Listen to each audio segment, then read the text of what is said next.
যে লক্ষণ তোমরা যদি দেখো, গর্ভাবস্থায় কোনো গর্ভবতী মা নোনতা জাতীয় খাবারের প্রতি আকর্ষণ তার বেশি, এবং তার সাথে সাথে প্রোটিন জাতীয় খাবার অর্থাৎ সে মাছ, মাংস এবং চিজ অর্থাৎ চিজ, দুধ এই ধরনের খাবারের প্রতি তার আকর্ষণ বেশি থ্রুআউট প্রেগনেন্সিতে 5 মাসের পর থেকে।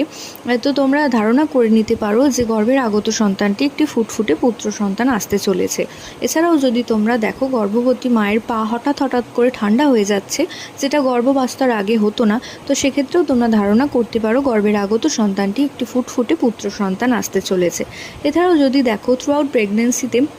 গর্ভবতী মায়ের স্কিন ধীরে ধীরে ড্রাই হয়ে যাচ্ছে এবং হাতের তলা, পায়ের তলা খসখস করছে, তো সেক্ষেত্রেও কিন্তু ধারণা করা হতো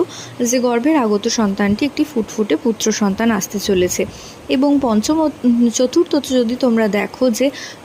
গর্ভবতী মায়ের শরীরের সাথে সাথে